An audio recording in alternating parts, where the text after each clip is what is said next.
कि वह अपने अंधे बड़े भाई की मदद क्यों नहीं लेता ताकि वह खेतों से जानवरों को भगा सके। क्योंकि उसका बड़ा भाई अंधा था, वह खेत में बैठकर जानवरों की आवाज सुनते ही उन्हें डरा सकता था। इस तरीके से हमारी कृषि बच सकती थी। इस सब कुछ सोचने के बाद उसने अपने खेत में एक छोटा सा झोपड़ा बनाया और अपने अंधे भाई को उसमें रखा।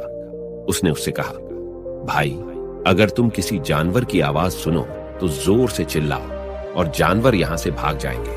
इससे हमारी फसलें बच जाएगी। बड़ा भाई अपने छोटे भाई के विचार से सहमत हो गया और खेत में बैठने लगा। जब कभी उसे किसी जानवर की आवाज सुनाई पड़ती, वह तुरंत जोर से चिल्लाने लगता और जानवरों को डरा कर भगा देता। वे कई दिनों तक यह अभ्यास जारी रखते हैं।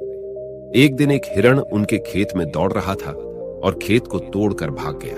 हालांकि एक राजा भी वहां था जो हिरण की पीछा कर रहा था। राजा का ध्यान अंधे भाई पर गया और उनसे पूछा, क्या तुमने यहां एक हिरण देखा है? जवाब में अंधे भाई ने कहा, मैं अंधा हूं, मैं कैसे हिरण देख सकता हूं? पर मैं तुम्हें इतना बता सकता हूं कि मेरी खेत से जो जानवर भाग गया है वह आपकी पीछा करने लायक नहीं है। आप अपना समय बर्बाद कर रहे हैं। राजा उस अंधे के शब्दों से चौंका हुआ था। उसे आश्चर्य हुआ कि अंधा यह कैसे कह सकता है कि जो हिरण मैं ढूंढ रहा हूं वह पीछा करने लायक नहीं है। तब राजा ने अंधे से कहा, क्या तुम मुझसे झूठ नहीं बोल रहे? एक ओर तुम कहते हो कि तुम अंधा हो और दूसरी ओर तुम यह दावा करते हो कि वह जानवर जो यहां से भाग गया है मेरे पीछे पड़ने के लायक नहीं है। फिर अंधा भाई ने कहा, ओ राजा, वह प्राणी जिसे तुम हिरण समझ रहे हो वह वास्तव में हिरण नहीं है। वह एक मादा हिरण है और मेरे ज्ञान के अनुसार वह गर्भवती है। मैंने कभी सुना नहीं है कि कोई राजा एक गर्भवती मादा हिरण की शिकार करता है। इसलिए मैं तुम्हें यह कह रहा हूं कि वह तुम्हारे पीछे पड़ने के लायक नहीं है। तुम्हें उसकी पीछा करने में अपना समय बर्बाद नहीं करना चाहिए। यह सुनकर राजा और भी हैरान हुआ। उसे समझ में नहीं आया कि अंधा यह कैसे जान सकता है कि वह गर्भवती मादा हिरण है। उसने सोचा कि कैसे एक अंधा यह जान सकता है मैं जिस हिरण की शिकार कर रहा हूं वह क्या गर्भवती है या नहीं। इस अद्भुत अंधे का इतना आत्मविश्वास के साथ कैसे कह सकता है? इसलिए मुझे इसे जांच करना होगा। इसलिए राजा ने सत्यता जानने का निश्चय किया और अपने कमांडर से कहा, कमांडर, मुझे चाहिए कि वह प्राणी जिंदा रहे, क्योंकि मुझे जांच करना है कि यह वाकई एक गर्भवती मादा हिरण है। यह अंधा आदमी इतनी आत्मविश्वास के साथ कह रहा है और मुझे यह सुनिश्चित करना है। जाओ और जांचो कि क्या वह एक गर्भवती मादा हिरण है। राजा के आदेश पर कमांडरों ने हिरण को पा करने के लिए चला गया। कुछ समय बाद जब वह लौटे तो राजा से कहा, राजा, यह अंधा आदमी पूरी तरह से सही कह रहा है। वह वाकई एक गर्भवती मादा हिरण है। इस सुनकर राजा हैरान हो गया। उसे समझ में नहीं आया कि यह अंधा आदमी कैसे जान सकता है कि वह गर्भवती मादा हिरण है। राजा के मन में कई सवाल उठे। आखिरकार राजा ने इस पर पूरी तरह से समझौता करने का निश्चय किया और अंधे से कहा, सुनो, मुझे यह नहीं पता कि तुम सचमुच अंधे हो या नहीं, लेकिन मैं तुमसे एक सवाल पूछने आया हूं। क्या तुम मेरे सवाल का सही जवाब दोगे? जवाब में अंधे ने कहा, राजा, आप मुझसे जो भी पूछना चाहेंगे मैं आपको सच्चाई से जवाब दूंगा।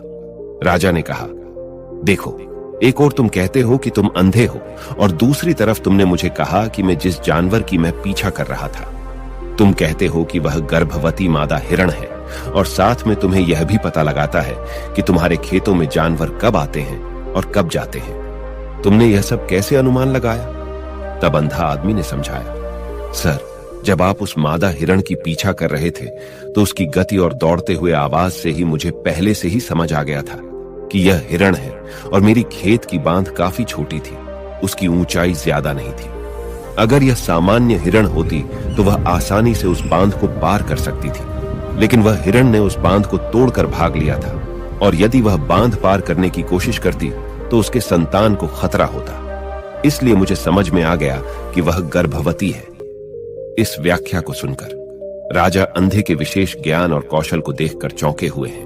वह समझता है कि यह व्यक्ति अंधा होने के बावजूद अनोखी जानकारी और क्षमताओं से संपन्न है। राजा इसका लाभ उठाने का निश्चय करता है और अंधे से एक और सवाल पूछता है। राजा कहते हैं, तुम बुद्धिमान हो और तुम्हारी कई बातों की गहरी समझ लगती है। आज मैंने तुम्हें यहां बुलाया है ताकि जान सकूं कि मेरी पत्नी मेरे प्रति विश्वासी है या नहीं। अंधा आदमी जवाब देता है, ओ राजा, ऐसा सवाल कैसा है? आपका विवाह कई सालों से चल रहा है और अब आप ऐसी बातें जानना चाहते हैं। ऐसे सवाल आपके मन में क्यों उत्पन्न हो रहे हैं? हालांकि राजा कहता है, तुम्हें इस सवाल का जवाब देना होगा। अगर तुम मुझे उत्तर नहीं दोगे तो मैं तुम्हें मृत्यु दंड से सजा दूंगा। राजा की धमकी सुनकर अंधा कहता है, बहुत अच्छा, मैं तुम्हें तुम्हारे सवाल का जवाब दूंगा। ओ राजा, अगर तुम इस सवाल का जवाब चाहते हो तो तुम्हें मेरी एक सेवा करनी होगी। राजा पूछता है, मुझे बताओ, मुझे क्या करना होगा? व्यक्ति जवाब देता है, उसके लिए तुम्हें अपनी पत्नी को मेरे साथ एक कमरे में अकेले छोड़ देना होगा। यह सुनते ही राजा पहले तो गुस्सा होता है, लेकिन कुछ समय सोचने के बाद वह उस व्यक्ति की बात मानता है और अपनी पत्नी को उसके साथ एक कमरे में भेजने का आदेश देता है। कमांडर उस पर क्रियान्वयन करता है और अंधे आदमी और रानी को एक कमरे में अकेले छोड़ देता है। उस समय अंधा अपनी बात कहते हैं, मुझे तुम्हें छूना है। यह सुनते ही रानी बहुत गुस्से से भरी हो जाती है और अंधे को पीटने लगती है, कभी हाथों से तो कभी पैरों से और कभी पूरी ताकत से। वह उसे बेहद बेरहमी से पीटती है। बाद में किसी तरह अंधा अपनी जान बचा लेता है और राजा के पास जाता है। उसने राजा से कहा, ओ राजा, आपकी पत्नी विश्वासी नहीं है।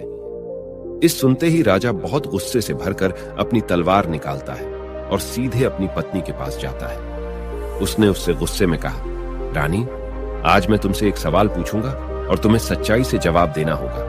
अगर तुमने झूठा बोला तो मैं तुम्हारा सर तुरंत अलग कर दूंगा। फिर उसने पूछा, मुझसे कहो, क्या तुम विश्वासी हो या नहीं? इस पर रानी ने कहा, ओ राजा, तुम मुझे मार दो, लेकिन मैं विश्वासी नहीं हूं। राजा बहुत खुश हुआ, क्योंकि वह सब कुछ जो अंधे ने कहा था वह पूरी तरह से सच था। इस सुनते ही राजा तत्काल अंधे के पास जाता है और पूछता है, तुमने कैसे जान लिया कि मेरी पत्नी विश्वासी नहीं है? अंधा उत्तर देता है, ओ राजा, यह काफी सरल है। मैंने आपकी पत्नी से कहा कि मैं उसे छूना चाहता हूं और वह इतनी रोष में आ गई कि मुझे मारने लगी। वफादार औरत कैसे किसी अन्य पुरुष को छू सकती है? जब मैंने उससे कहा कि मैं उसे छूना चाहता हूं, वह मुझे इनकार कर सकती थी, लेकिन उसने मुझे मारना शुरू कर दिया और उस प्रक्रिया में उसने मेरे पूरे शरीर को छुआ। अब तुम मुझसे बताओ, इस प्रकार की औरत विश्वासी कैसे हो सकती है? राजा कहता है, तुम बहुत बुद्धिमान हो। ठीक है, तो चलो आगे बढ़ते हैं। उसके बाद वह जोर से कहता है, एक और सवाल का सही जवाब दो और मैं तुम्हें यहां से जाने दूंगा। राजा फिर पूछता है, मुझे बताओ, क्या मैं सचमुच मेरे पिता का बेटा हूं या किसी और का? इस पर अंधा आदमी उत्तर देता है, ओ राजा, इससे तुम्हारा क्या लेना देना है? चाहे आपके माता पिता कौन हो, आप इस राज्य के राजा हो, तो इस सवाल को छोड़ दो। लेकिन राजा जिद करता है, नहीं, मुझे इस सवाल का सटीक जवाब चाहिए, वरना यह सवाल मुझे हमेशा परेशान करेगा। इसलिए मैं सच्चाई जानना चाहता हूं। अगर तुम सही जवाब दोगे तो मैं तुम्हें यहां से जाने दूंगा। अंधा आदमी उत्तर देता है, ओ राजा, मेरे लिए इस सवाल का उत्तर देने के लिए तुम्हें अपनी मां के पास जाने की कोई आवश्यकता नहीं है। मैं अभी बता सकता हूं कि तुम किसके बच्चे हो, लेकिन उससे पहले मैं चाहता हूं कि तुम मुझसे वादा करो कि तुम मुझसे गुस्सा नहीं करोगे। राजा कहता है, हां, मैं वादा करता हूं कि मैं गुस्सा नहीं करूंगा। फिर अंधा आदमी जवाब देता है, ओ राजा, मैं तुम्हें बताने की आवश्यकता नहीं है कि तुम सचमुच अपने पिता के बच्चे हो। मैं तुम्हें अब बता दूं कि तुम मेरे स्वामी, राजा और परमेश्वर के पुत्र हो। मैं वादा करता हूं कि मैं आपसे गुस्सा नहीं होऊंगा। फिर अंधा राजा से कहता है, तुम सचमुच अपने पिता के बच्चे हो, लेकिन तुम एक कंजूस व्यापारी की छाया में भी हो। यह सुनते ही राजा बहुत खुश हो जाता है और तत्काल अपनी मां के पास जा जाता है। उससे कहता है, मां, कृपया मुझे सच बताओ, क्या मैं सचमुच अपने पिता का बच्चा हूं या किसी अन्य का? अगर तुम मुझे सच नहीं बताओगी तो मैं यहां ही अपनी जान दे दूंगा। मुझे सच बताओ, क्या है? राजा की मां कहती है, पुत्र, तुम सचमुच अपने पिता का बच्चा है, लेकिन तुम एक कंजूस व्यापारी की छाया में भी हो। जब मैं नहाकर अपनी आवश्यकता अनुसार देख रही थी तो मैंने तुम्हारी ऊपर कंजूस व्यापारी की छाया देखी। यह सुनते ही राजा बहुत खुश हो जाता है और तत्काल ही अंधे के पास लौटता है। उससे पूछता है, तुमने कैसे जान लिया कि मेरी ऊपर कंजूस व्यापारी की छाया थी? अंधा जवाब देता है, ओ राजा, आप मुझसे कई सवाल पूछते हैं और मैंने सभी के सही उत्तर दिए हैं। अगर आप कोई अन्य राजा होते तो मैंने अब तक कई पुरस्कार प्राप्त कर लिए होते, लेकिन आपने मुझे कुछ नहीं दिया। मैंने अब तक एक भी पैसा नहीं लिया है। इसी से मैंने अनुमान लगाया कि आप बहुत कंजूस हैं। यह सुनकर राजा हंसते हुए कहता है, जो भी तुम मांगोगे मैं जरूर दूंगा, लेकिन मुझे बताओ तुम कैसे जान लेते हो क्या सही है और क्या गलत, और तुम इतने सटीक और निष्कलंक उत्तर कैसे दे सकते हो? अंधा आदमी कहता है, ओ राजा, मैं प्राकृतिक रूप से अंधा हूं। अगर मेरी आंखें होती तो मैं किसी के विचारों को आसानी से समझ सकता। मन का अपनी भाषा होती है और इस भाषा को किसी के शरीर की क्रियाओं में देखकर समझा जा सकता है। व्यक्ति की आंखों, होठों, काम करने के तरीके और उनकी गतिविधियों को देखकर हम समझ सकते हैं कि उसके मन में क्या चल रहा है। इस पर आधारित हम किसी की विचारों को जान सकते हैं। लेकिन मैं अंधा हूं, इसलिए मुझे क्रियाओं के माध्यम से जानना पड़ता है। अगर मुझे कुछ जानना होता है तो मैं अगले व्यक्ति को कार्य सौंपना पड़ता है। देखना होगा कि वह कैसे काम करता है और उसके आधार पर मैं समझ सकता हूं कि उसके मन में क्या चल रहा है। इस सुनते हुए राजा पूछता है, क्या इसका मतलब है कि मैं भी किसी के विचारों को जान सकता हूं? इस पर अंधा आदमी कहता है, बिल्कुल, आप भी किसी के विचारों को समझ सकते हैं, लेकिन उसके लिए आपको पहले अपनी आत्मा पर काम करना पड़ेगा, और वह काम है अपनी मानसिकता को शांत करना, अपनी मानसिकता को वर्तमान में लाना। इसके लिए आज मैं आपको 3 तरीके बताऊंगा, और ये 3 तरीके बहुत ही सरल और आसान हैं। लेकिन राजा, इससे पहले आपको एक चीज करनी होगी, अपनी मानसिकता को संकेंद्रित करें। हम जब अपनी मानसिकता को संकेंद्रित करते हैं तब हम दूसरों के विचारों को समझ सकते हैं, क्योंकि वह व्यक्ति वर्तमान में सोच रहा है, और हमें भी अपनी मानसिकता को वर्तमान में लाना होगा, तभी हम उनके विचारों को समझ सकते हैं। अगर हम पिछली घटनाओं के बारे में सोच रहे हैं तो हमें यह कैसे पता चलेगा कि दूसरा व्यक्ति वर्तमान में क्या सोच रहा है, क्योंकि हम पिछली घटनाओं में लिपटे हुए हैं। तो किसी के विचारों को जानने के लिए सबसे पहले हमें अपनी मानसिकता को संकेंद्रित करना होगा और उसे वर्तमान में लाना होगा। उसके बाद यह व्यक्ति राजा से कहता है, राजा, मैं जरूर 3 तरीकों को बताऊंगा जिनसे आप किसी के विचारों को आसानी से समझ सकते हैं। इसके बाद अंधा राजा से कहता है, राजा, पहला तरीका है आंखों पर ध्यान देना। किसी से बात करते समय सबसे महत्वपूर्ण यह है कि हम उसकी आंखों में देखें, क्योंकि आंखें बोलती नहीं, लेकिन वह बहुत कुछ कहती हैं। अगर हम उस व्यक्ति की आंखों में के संकेतों को समझना सीख जाते हैं तो हम जान सकते हैं कि उनके मन में क्या चल रहा है, वह क्या सोच रहे हैं और वह क्या करने वाले हैं। मेरी अपनी आंखें नहीं हैं, लेकिन मैंने यह कौशल प्रिय गौतम बुद्ध से कई साल पहले सीखा था। वह मेरे शिक्षक और मार्गदर्शक थे। उस समय मेरी आंखें थीं और मैं सिर्फ उनकी आंखों के माध्यम से लोगों के विचारों को समझ सकता था। इसीलिए अगर आप भी दूसरों के विचार जानना चाहते हैं तो आपको उनकी आंखों पर ध्यान केंद्रित करना चाहिए, जैसे कि उनकी निगाह, वह कहां देख रहे हैं और किस दिशा में है। अगर जब आप उनसे बात कर रहे होते हैं उनकी आंखें इधर उधर घूम रही हों तो यह मतलब है कि वे बातचीत से बचने का तरीका ढूंढ रहे हैं और कोई शायद झूठ बोल रहा हो। अगर व्यक्ति सीधे नजर से टकरा रहा है तो यह मतलब है कि उसका डर है कि उनका झूठ प्रकट हो सकता है और लोग सच्चाई को जान लेंगे। लेकिन अगर उनकी आंखें बिना हिले आपको देख रही हैं तो वह शायद ईमानदार हो सकते हैं और उन्हें आपसे बात करना और अपने विचार साझा करना है।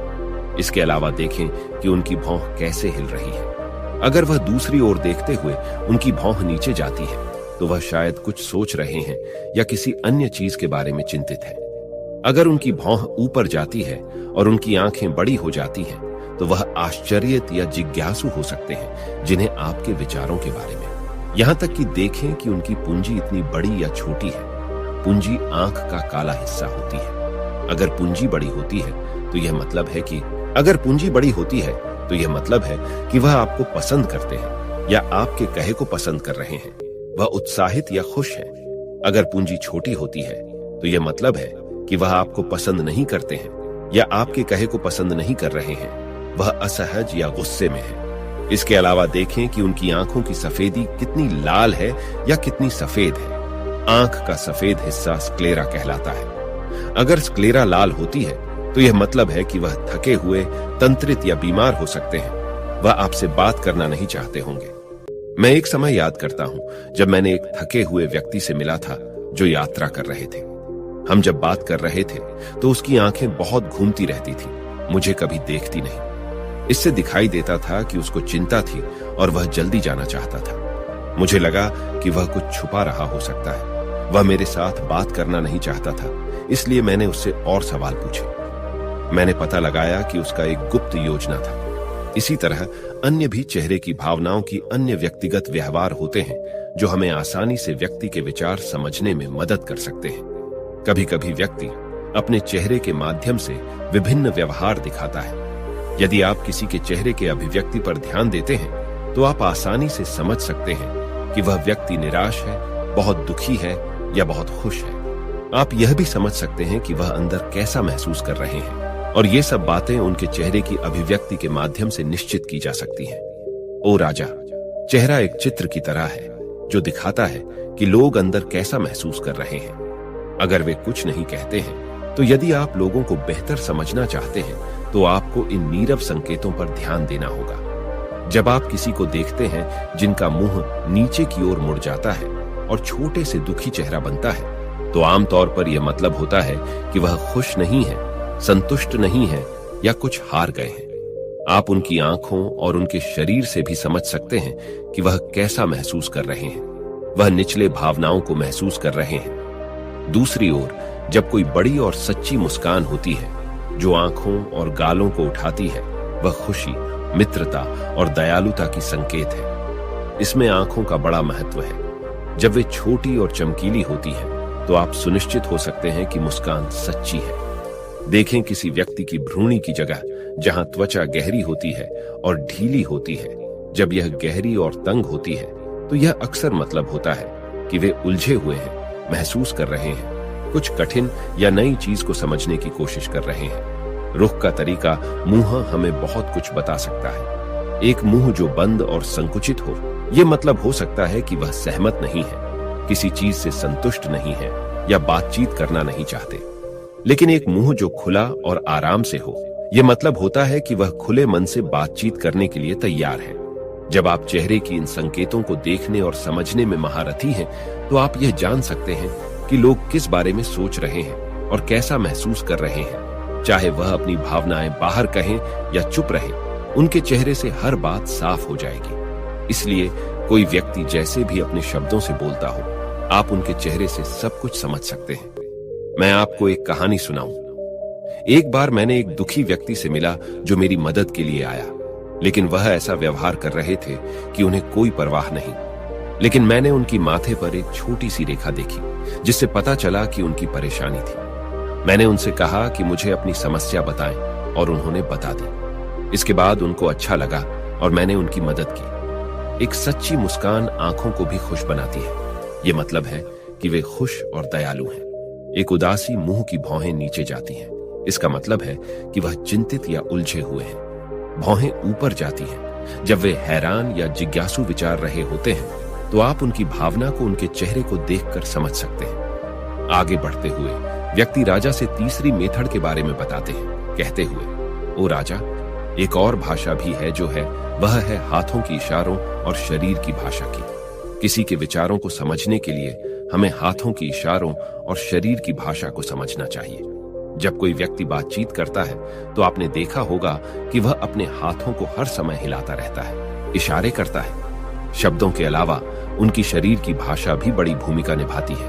वह क्या सोच रहा है, यह स्पष्ट करने में। ओ राजा, शरीर और हाथ बिना शब्दों के बहुत कुछ कह सकते हैं। यह शब्दों की तरह बातचीत का एक गुप्त तरीका है, जहां आप देख सकते हैं कि लोग क्या चाहते हैं और कैसा महसूस कर रहे हैं, वे छोटी छोटी चीजों से जो वे करते हैं। किसी को ध्यान से देखें जब वह आपसे बात करते समय अपने उंगलियां तेजी से टैप करता है।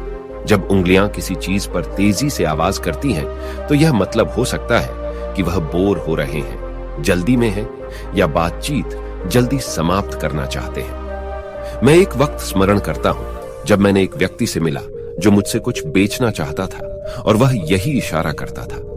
मुझे पता चल गया था कि वह घबराया हुआ था, तो मैंने उससे बेहतर कीमत पर खरीदने को कहा और उसका हैराना हो गया। कभी कभी किसी को अपनी बाहुएं आपस में जोड़ते हुए देखना ये मतलब हो सकता है कि वह आपसे या आपके कहने से संतुष्ट नहीं है।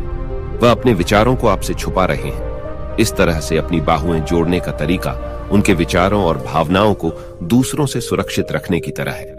इस चिन्ह को देखकर आप जब उनसे बात करें तो दयालु और सतर्क रह सकते हैं, ताकि वह आपसे अधिक संतुष्ट और खुले मन से मिल सके।